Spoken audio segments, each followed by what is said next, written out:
こんにちは、こだまです。明けましておめでとうございます。本年もよろしくお願いいたします。さて、お正月。ということは、年賀状を作らなくてはいけませんね。そして年賀状を作るにはプラモデルを作らなくてはいけません。2025年の干支は、みどし、ヘビ、スネーク。ということで、今回作るのはこちら。寿屋メタルギアレックスです。テレビゲームメタルギアソリッドに登場する核搭載二足歩行戦車ですね。このキットは2012年発売で、当時の価格は8190円。何度か再販されていて、今は税込み1780円で販売されています。そして高額キットなだけあって、箱がとても大きいです。ちょっと開けるのが怖いですね。どれくらいのパーツが入っているのか。それにしても新川さんのイラストがめちゃくちゃかっこいいです。メタリックシルバーの箱も特別感があります。こちらは箱の側面。レックスの他にスネークたちのフィギュアもついてくるみたいですね。それでは勇気を出して開封。中央に仕切りがあり、左右に分かれてパーツが入っています。分かっていたことですが、パーツがたくさんですね。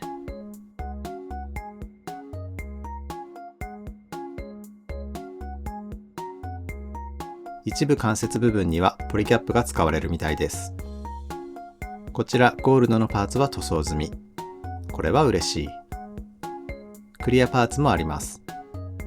レンズの部分とかに使われるのかな。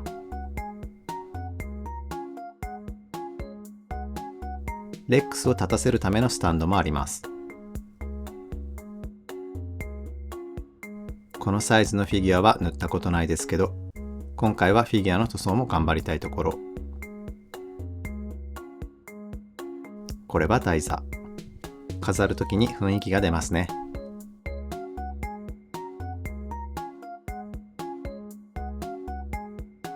そして説明書。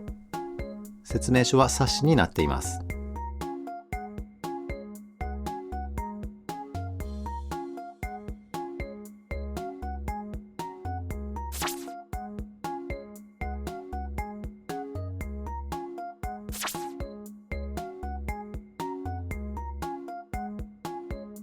それと頭部のパーツは一部塗装済みでした。内容物はランナーがたくさん。じゃなくてランナーが19枚、ポリキャップが2枚、フィギュアが4体、そして説明書が付属します。シールやデカールなどはありません。一部関節用のパーツやスタンド、台座は素材が ABS 樹脂製になっています。フィギュアも PVC 製なので、ここら辺を塗装するには気を使いますね。ただパーツは多いですが、説明書を見ると場面ごとに使うランナーがわかるようになっています。メーカーさんの作りやすくするための工夫を感じます。こういうのありがたいですよね。すごく助かります。それからこのキット、パーツ自体も組みやすいように設計されています。例えばこの膝のパーツ、似たような形のパーツを組み込む必要がありますが、パーツを差し込むところの形状がそれぞれ異なっていて、間違えてパーツを組むことがないようになっています。こういった工夫が各部分にされていることで、パーツが多くてもパチパチと気持ちよく組み上げることができます。個人的にはレゴブロックを組んでいるような感じで、気分よく作ることができました。パーツもしっかり固定されて、ポロリとかも少なそうです。ただ僕は塗装するので、後からバラしやすいようにダボに切り込みを入れながら組み立てを進めていきました。それでは組み立てている間にメタルギアレックスの紹介を。登場するのは1998年にコナミから発売されたプレイステーション用ゲームメタルギアソリッド。こちらはメタルギアシリーズの第3作目にあたります。僕が初めてプレイしたメタルギア作品でもありますね。パワプロについてきた体験版をプレイして、なんだこれはめちゃくちゃ面白いってなった記憶があります。敵に見つからないように行動して、邪魔な敵はこっそり行動不能にする。そしてミッションをこなしていく。隠れながら行動するドキドキ感と、うまくいった時の達成感。これがたまんないんですよね。ミスしてバレて敵にわーって追いかけられたり、無理やりゴリ押して進めたり、そんなのも楽しかったりします。そしてゲーム性だけでなくストーリーもめちゃくちゃ面白いです。2005年、アラスカ・フォックス諸島沖の孤島、シャドウモセス島において、アメリカのハイテク特殊部隊フォックスハウンドが突如として放棄、核兵器廃棄場を占拠してしまいます。彼らの要求は伝説の傭兵ビッグボスの遺体の引き渡し。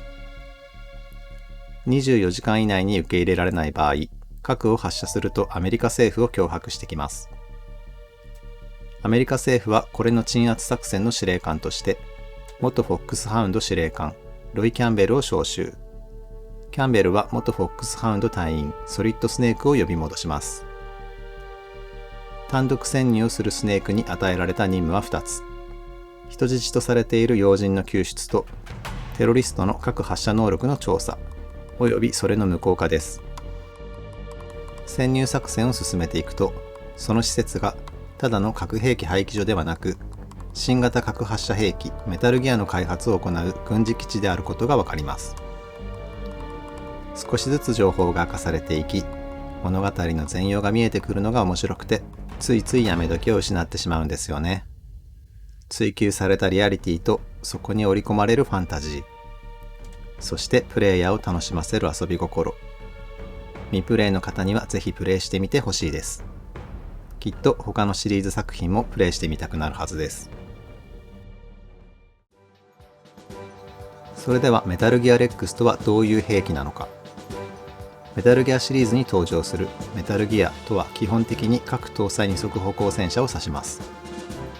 レックスは2本の足で地形の制限を受けずに行動し、右肩のレールガンから核弾頭を発射することができます。ミサイル兵器と違い噴射炎が生じないため、弾道ミサイル警戒システムでは探知できず、またここで使われる新型核弾頭自体もレーダーへの各種撹乱技術が施されており、その特性から単独で世界中どこからでも探知されない核攻撃が可能という驚異的な兵器になっています。その他の武装としては、頭部横に 30mm ガトリング砲が左右1機ずつ、両膝と背部ユニットからは対戦車ミサイルを射出、股間部にはレーザー砲が装備されています。コックピットには覗き窓などもなく完全に密閉されていて、外部情報収集のすべてを左肩のレドームに格納されたレーダーやセンサーで行います。これは設計者のオタコンによって人も兵器も弱点がなければ可愛くないと意図的に盛り込まれたもので、レックスはレドームを破壊されると外部情報が得られなくなり、操縦者はコックピットを開いて直接情報収集をしながら操縦を行わなければなりません。組み立てたものを見ていきましょう。まずめちゃくちゃかっこいいです。自分の手の中にレックスがあるというのがたまりません。100分の1ということで、ガンプラでいうマスターグレードのような存在感があります。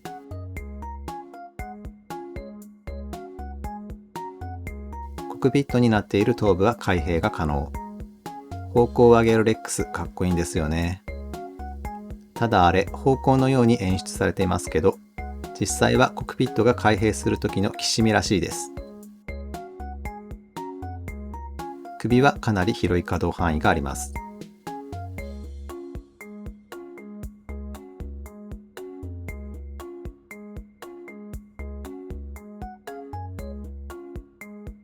首の上下はこれくらい。足の付け根はボールジョイント接続。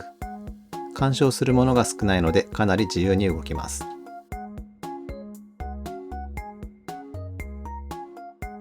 もものシールドもボールジョイント接続。逆関節の膝も少し可動。かかとは大きく動かすことができ、折りたたむこともできます。硬い部は大きく引き出すことが可能。足先端のパイルバンカーは付け根で動かすことができるほか、引き出すこともできます。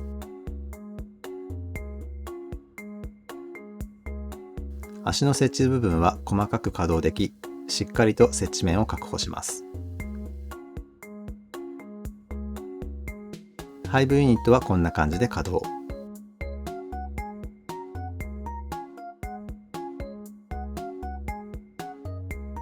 腰部との接続はボールジョイント。右肩のレールガン、フレームの付け根は前後に可動。レールガンとフレームの接続はボールジョイント。自由に動かせます。左肩のレドーム、こちらも付け根で前後に可動。レドームとフレームの付け根も前後に可動します。膝と背部ユニットのミサイルハッチは開閉可能。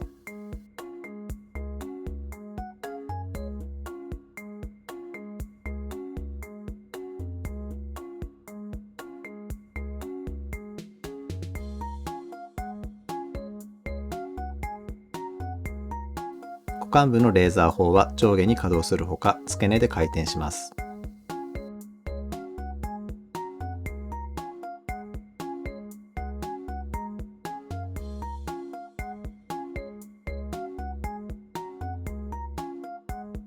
付属するフィギュア。まずは主人公ソリッドスネーク。スティンガーミサイルを装備しています。次にサイボーグ忍者。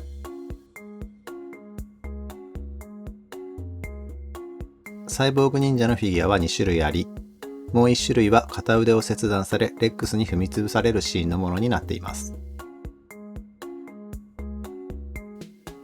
そして敵のボス、リキッドスネーク。リキッドのフィギュアはコックピットに登場している時のもので、実際にレックスに乗せることができます。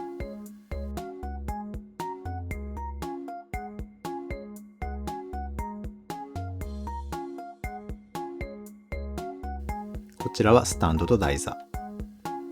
パッケージアートのようにかかとを使わず自立させるのは難しいので、そういう時にスタンドが役立ちます。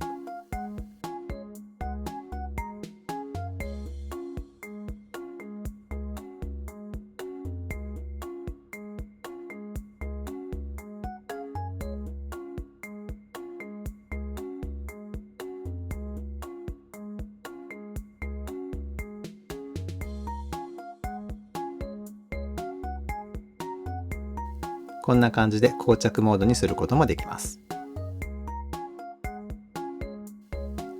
ただよく動くので動かしていてとても楽しいのですが、接続軸などが繊細で細かったり窮屈だったり、無理に動かすと破損してしまいそうな感じがします。基本的には動かして遊ぶというより好きなポーズを取らせて飾っておくのがいいのかなと思いました。さてこのレックス、モールドも細かくパッチ組みでもめちゃくちゃかっこいいです。ですが一部色分けが再現されていないところがあったり、迷彩模様もありません。そこら辺を再現するには塗装が必要です。ということで塗装をして見本のようにかっこいいレックスに近づくように制作を進めていきます。制作を始めます。まず合わせ目ですが、基本的に段落ちモールドなど合わせ目が目立たない設計になっています。ただ一部に合わせ目ができる箇所があります。できるところの合わせ目は消していきます。タミヤセメントを接着面に塗って接着。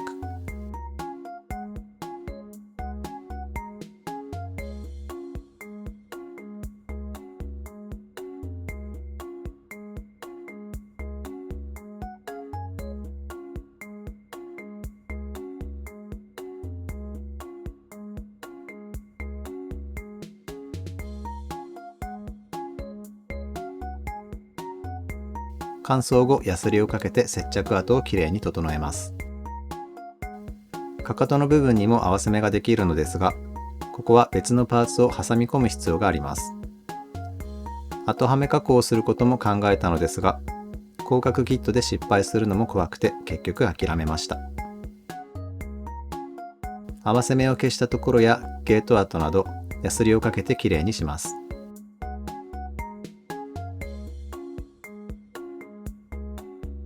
ヤスリをかけて汚れてしまったパーツは超音波洗浄機で洗浄します。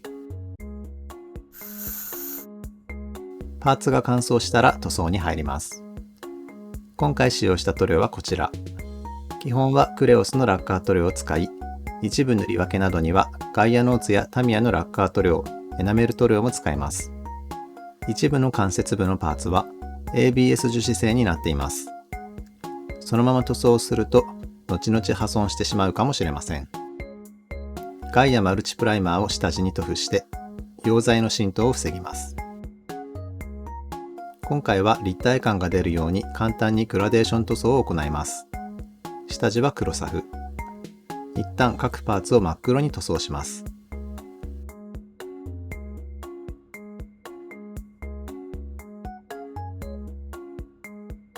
それからエッジやモールドの縁に少し黒が残るように塗装していきます。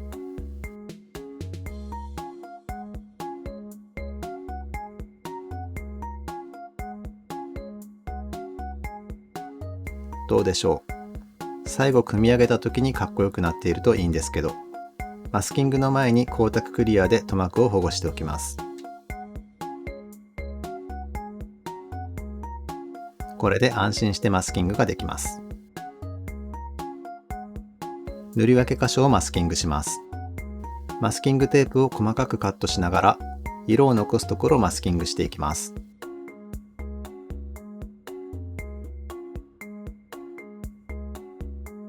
こういう円形のところは円形マスキングテープを使うと簡単です。大きさを測って貼り付けます。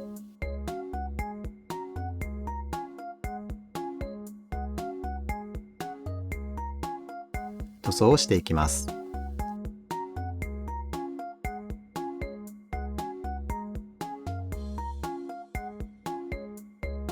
うまく塗り分けられたかな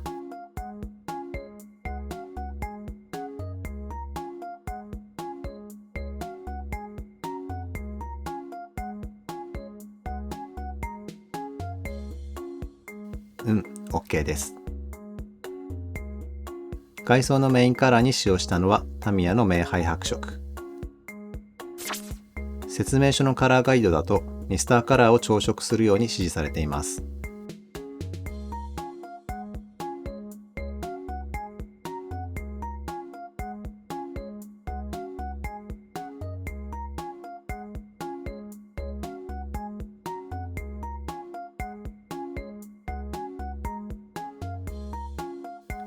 近い色があればそのまま使えて楽ですね。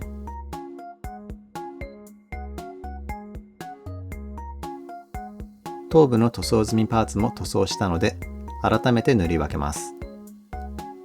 明るい綺麗なメタリックブルーだったのでここはキャンディー塗装をすることにしました。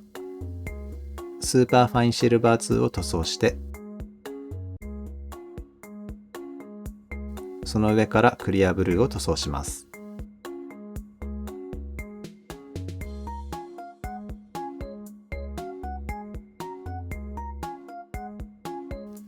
頭部のレンズのクリアパーツもクリアブルーで塗装しておきました。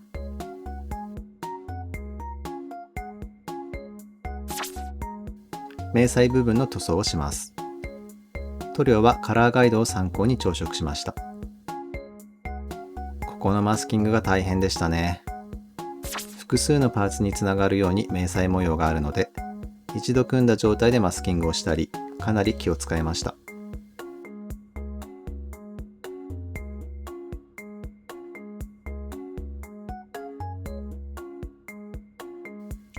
レールガンとレドームの明るい黄色はラスキウスアウラのブロンドを使用しました。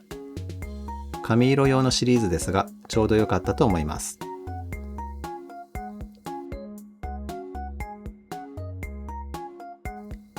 墨入れをします。使うのはタミヤの墨入れ塗料ダークグレイ。いつも BB 戦士だとブラックを使うのですがリアル系のキットなのでくどくならないように気をつけます。この塗料は薄められたエナメル塗料なので後からエナメル溶剤でこの塗料だけを拭き取ることができます。はみ出しを気にせず塗っていきます。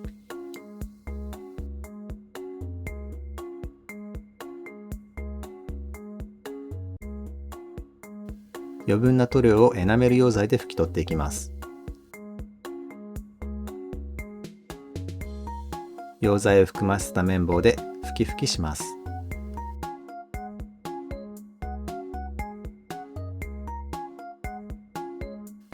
下地のラッカー塗料には影響せず、エナメル塗料だけを拭き取ることができました。モールドが強調されてかっこいいです。半光沢クリアでトップコートをします。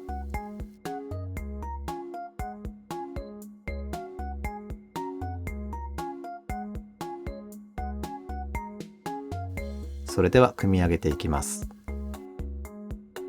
幸せの時間です。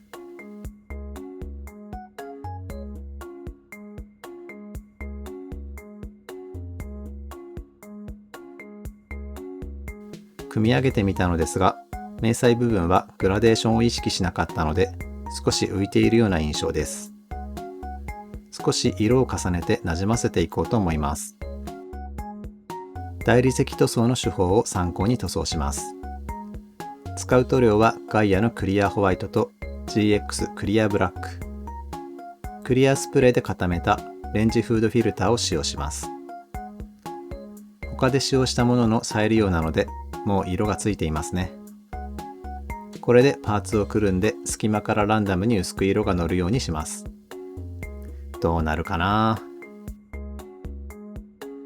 フィギュアの塗装も行います。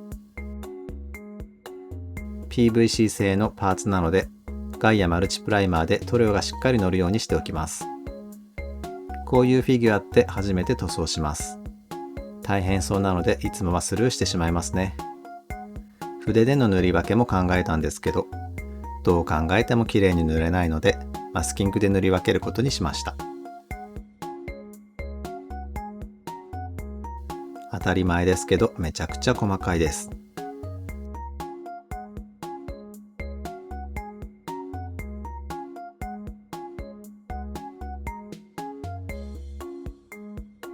それではフィギュアを塗り分けたらいよいよ完成です。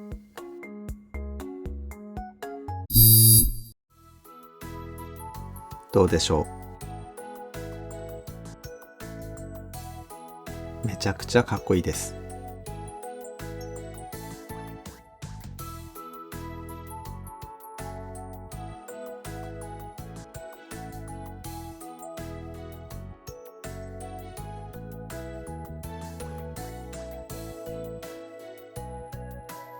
フィギュアはこんな感じになりました。スネーク。それからリキッド。そしてサイボーグ忍者。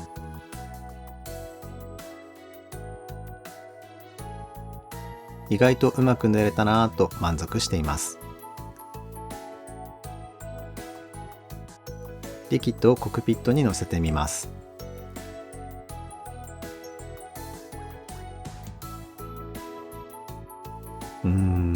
いいなぁ。頑張ってよかった。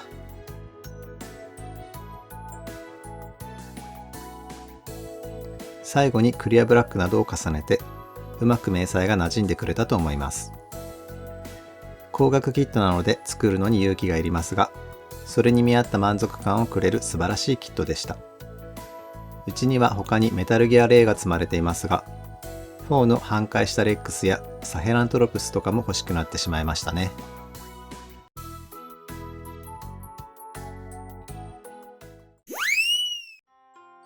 それでは年賀状を作ります。格納庫のような背景にしたくて、ダイソーに行っていいものを見つけてきました。これはもうそれにしか見えないですよね。材質がポリプロピレンなので、塗装や接着は大変です。今回は特に手は加えず、そのまま使用します。それでは適当に並べて撮影をします。